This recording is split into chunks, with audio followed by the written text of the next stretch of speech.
बहुत से ऐसे काम होते हैं जिनको करने के लिए आपको एक प्रॉपर प्रोसीजर में उसे करना बहुत ज़रूरी होता है। उस काम को करने के लिए कुछ ना कुछ आपको इंस्ट्रक्शंस दी जाती हैं, एक प्रोसीजर बताया जाता है और कुछ स्टेप्स को फॉलो करना बताया जाता है कि आप इन चीज़ों को करने के बाद इस काम को प्रॉपर तरीके से कर पाएंगे। हमारे एक्वेरियम हॉबी में भी ऐसे बहुत से काम हैं जो एक सेट फॉर्मेट में ही करने ज़रूरी हैं। उसके अलावा आप इस हॉबी में कामयाब नहीं हो सकते। वो चीज़, वो जो काम आप करने जा रहे हैं, वो प्रॉपरली आप नहीं कंप्लीट कर सकते। फॉर एग्ज़ाम्पल, अगर आपको टैंक को साइकिल करना है तो आपको प्रॉपरली उसे साइकिल करने के लिए 1 महीने का समय देना ही पड़ेगा। उसे प्रॉपर जो सेट फॉर्मेट है उसको अडॉप्ट करना ही पड़ेगा। लेकिन जो हमारी नेचर है वो ये है कि हम सीखने की बजाय सिर्फ सॉल्यूशन को लेकर उसे फॉलो करने में लग जाते हैं। कभी भी ये कोशिश नहीं करते कि जो सॉल्यूशन हमें बताया गया है, जो प्रोसीजर हमें बताया गया है, उसके पीछे उस ढंग से करने के लिए क्या कारण है, उसको उसी ढंग से करना क्यों ज़रूरी है, उसके पीछे आखिर क्या साइंटिफिक लॉजिक है। तो आज का टॉपिक कुछ ऐसा ही है और ये मेरा अपना टॉपिक नहीं है। ये टॉपिक एक्चुअली हमारे सब्सक्राइबर कहूँ तो उनकी तौहीन होगी। मैं उनको अपना बड़ा भाई मानता हूँ और वो समय समय पर हमें गाइड करते रहते हैं, अपने सजेशंस भेजते रहते हैं, अपनी क्वेरीज़ भेजते रहते हैं और उनकी क्वेरीज़ जो होती हैं वो ग्लोबल क्वेरीज़ हैं, मतलब कि सबके काम में आने वाली क्वेरीज़ होती हैं। तो उनकी क्वेरीज़ पर मुझे वीडियो बनाना ही पड़ता है क्योंकि वो सबके लिए बेनिफिशियल है। वो हैं मुंबई से मिस्टर अरुण कुमार सिंह जी और उन्होंने बहुत पहले मुझे ये क्वेरी भेजी थी, लेकिन मेरे दिमाग से शायद स्किप कर गई थी और आज मुझे कुदरती ये याद आई है तो मुझे लगा कि ये वीडियो बनाना चाहिए क्योंकि आगे सर्दियों का मौसम आ रहा है और ये जो काम है, जो ये टॉपिक है आज का, ये फॉलो करना आगे तकरीबन 80% एक्वारिस्ट जो हैं, हॉबिस्ट जो हैं, उनको ये फॉलो करना ही पड़ता है। तो चलिए ज़्यादा सस्पेंस ना रखते हुए शुरू करते हैं। नमस्कार दोस्तों, मैं हूं एस डी शर्मा और आप देख रहे हैं एक्वाटेक इन्फो।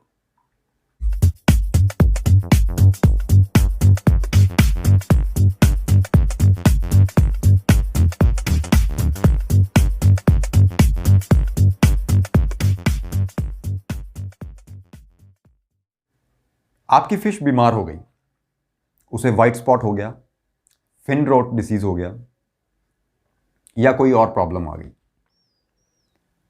आपने किसी एक्वेरियम डीलर को पूछा या कंसल्टेंट को पूछा या किसी और एक्सपीरियंस्ड एक्वारिस्ट को पूछा, उनसे सलाह ली कि इसको कैसे ट्रीट किया जाए।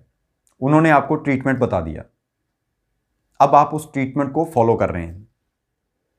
उन्होंने आपको ये बोला कि आप अपनी फिश को हॉस्पिटल टैंक में ट्रीट कीजिए।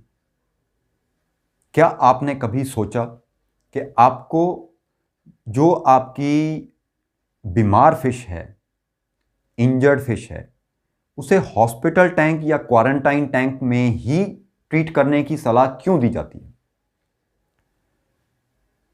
ज़्यादातर लोग अपने घर में सिर्फ एक ही टैंक रखते हैं। बहुत साल तक मैंने भी ऐसा ही किया क्योंकि मुझे इस टैंक की अहमियत पता नहीं थी। इसके पीछे का साइंटिफिक लॉजिक क्या है, आखिर ऐसा क्यों किया जाता है? देखिए, सिंपल सी बात है, जब भी ह्यूमन बीइंग्स में कोई आदमी बीमार होता है तो आप उसे ठीक करने के लिए क्या करते हैं? उसे कहाँ लेकर जाते हैं? अस्पताल, सिंपल सी बात, या डॉक्टर के पास।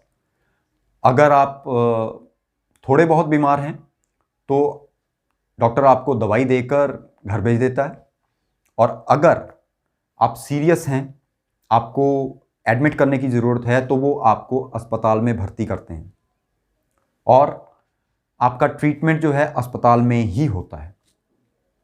क्यों? क्योंकि वहाँ पर आपको घर से ज़्यादा केयर मिलती है, आपका प्रॉपर तौर पर ख्याल रखा जाता है। अगर खुदा न खास्ता कोई इमरजेंसी आप पर पड़ती है तो आपका ध्यान रखने के लिए वहाँ 24 घंटे नर्सिंग स्टाफ मौजूद रहता है, डॉक्टर्स मौजूद रहते हैं। सेम यही केस हमारे एक्वेरियम हॉबी में भी है। जब भी कोई फिश बीमार होती है तो हमारी पहली जो इंटेंशन होनी चाहिए वो ये होनी चाहिए कि आपको अपनी फिशेस की डिसीज़ को आइडेंटिफाई करना आना चाहिए कि वो क्या है। बहुत से लोग इसी बात में कंफ्यूज हो जाते हैं कि ये वाइट स्पॉट है या फंगस है, क्योंकि मेरे पास बहुत सी ऐसी क्वेरीज आती हैं, फिशेस को वाइट स्पॉट होता है लेकिन वो बोलते हैं कि फंगस है।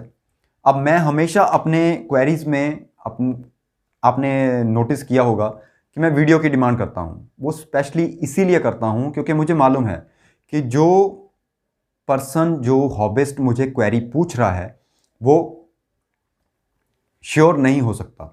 बहुत रेयर केसेस हैं जो बहुत एक्सपीरियंस्ड पर्सन्स हैं, बहुत काफ़ी समय से अपने घर में हॉबिस्ट के तौर पर फिशेस को रखते आ रहे हैं, वो इन बीमारियों को पहचानने में काबिल होते हैं। लेकिन ज़्यादातर लोग जो बिगनर्स हैं उनको बीमारियों के बारे में पता ही नहीं होता। उनके लिए वाइट स्पॉट और फंगस एक ही चीज़ है, फिन रोट, फंगस एक ही चीज़ है। तो बहुत ज़रूरी है कि आपको पहले तो बीमारियों के बारे में पता होना चाहिए। दूसरी चीज़, जब भी हम किसी बीमार फिश को देखते हैं तो उसे अलग से हॉस्पिटल टैंक या क्वारंटाइन टैंक में शिफ्ट करना बहुत ज़रूरी है। उसे वहाँ पर ट्रीट करना बहुत ज़रूरी है। उसका रीज़न ये है कि जब भी हम अपने एक्वेरियम में किसी बीमार फिश को देखते हैं तो आप हमेशा नोटिस कीजिएगा, अगर एक बहुत अग्रेसिव फिश भी बीमार होती है तो वो अपने आप को एक कोने में अलग कर लेती है, बहुत छुप के रहती है, और उस दौरान जो सबसे कमज़ोर फिश होगी वो भी आकर उसे तंग करती है, उस पर अटैक करती है। उससे होता क्या है कि वो फिश ज़्यादा स्ट्रेस में जाती है और बीमार होती है और अल्टीमेटली उसकी कैजुअल्टी हो जाती है। तो उसको बचाने के लिए हम लोग उसे हॉस्पिटल टैंक में शिफ्ट करते हैं ताकि उसे कोई और फिश जो है वो तंग ना करे, वो और ज़्यादा स्ट्रेस में ना जाए, उसका प्रॉपर ढंग से हम ख्याल रख सकें। क्योंकि मान लीजिए अब वाइट स्पॉट हो गया किसी फ़िश को, और अगर हम वाइट स्पॉट वाली फ़िश को मेन टैंक में ट्रीट करेंगे तो कई कॉम्प्लिकेशंस हो सकती हैं। पहली चीज़, ये कंटिजीनियस डिसीज़ है, एक फ़िश से दूसरे में फैलती है, तो आपकी बाकी फिशेज़ जो हेल्दी फिशेज़ हैं उनको भी इन्फेक्टेड होने का खतरा रहता है, पहली बात। दूसरी चीज़, जो मेडिसिन हम उसमें यूज़ करते हैं वो आपके बेनिफिशियल बैक्टीरिया को भी डैमेज कर सकती है। आपका जो सेट एक्वेरियम है, जो प्रॉपरली साइकिल्ड एक्वेरियम है, एस्टेब्लिश्ड एक्वेरियम है, ये उसको डिस्टर्ब कर सकती है। हॉस्पिटल टैंक में हम अपने हिसाब से उसको डोज दे सकते हैं, घटा सकते हैं, बढ़ा सकते हैं। टेम्परेचर एक बड़ा फैक्टर है, क्योंकि जो हेल्दी फिशेस हैं उनको टेम्परेचर थोड़ा लो चाहिए होता है, जबकि डिसीज़ वाली जो फिशेस होती हैं जैसे वाइट स्पॉट डिसीज़ है तो उसको 30 डिग्री के करीब टेम्परेचर चाहिए होता है। अब अगर हेल्दी फिश को हम 30 डिग्री टेम्परेचर देते हैं तो वो वैसे ही स्ट्रेस में चली जाती है, क्योंकि ये उसका आइडियल टेम्परेचर नहीं है। तो हम अगर उसको, बीमार फिश को हॉस्पिटल टैंक में या क्वारंटाइन फिश में ट्रीट कर रहे हैं तो वहाँ पर हम उसे उसका डिज़ायर्ड टेम्परेचर दे सकते हैं, उसे अपना बढ़ा हुआ टेम्परेचर सेट करके जल्दी ठीक कर सकते हैं। अब रही बात कि अगर मान लीजिए आपके पास क्वारंटाइन या हॉस्पिटल टैंक नहीं है और आपको अपने मेन टैंक में ही फिशेस को ट्रीट करना है, तो क्या जो मेडिसिन्स हैं वो आपके बेनिफिशियल बैक्टीरिया को इफेक्ट करेंगी या नहीं करेंगी? बहुत इंपॉर्टेंट क्वेश्चन है। देखिए, हॉस्पिटल टैंक या क्वारंटाइन टैंक में तो हम कंडीशन ही अलग कर देते हैं, क्योंकि हमें जब फिश ठीक हो जाती है तो हम उसे मेन टैंक में दोबारा से शिफ्ट कर देते हैं और वो पानी हम डिस्कार्ड कर देते हैं और ड्रेन कर देते हैं। लेकिन जब आप मेन टैंक में ट्रीटमेंट कर रहे हैं तो सारी मेडिसिन्स तो मैं नहीं बोलूँगा, लेकिन कुछ मेडिसिन्स हैं जो आपके बेनिफिशियल बैक्टीरिया को हार्म पहुंचा सकती हैं, नुकसान पहुंचा सकती हैं, उन्हें ख़त्म कर सकती हैं।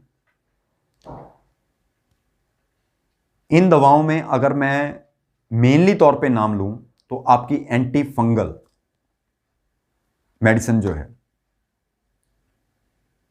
और वाइट स्पॉट को ट्रीट करने के लिए जो एंटी इक मेडिसिन या एंटी इच मेडिसिन जिसको बोलते हैं, वो ये दोनों मेडिसिन्स बहुत खतरनाक हैं।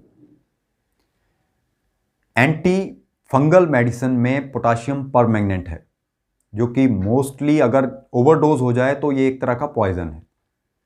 वाइट स्पॉट को ट्रीट करने के लिए जो एंटी इक या एंटी इच मेडिसिन हम यूज़ करते हैं वो मिथाइलिन ब्लू है, वो भी एक तरह की डाई है।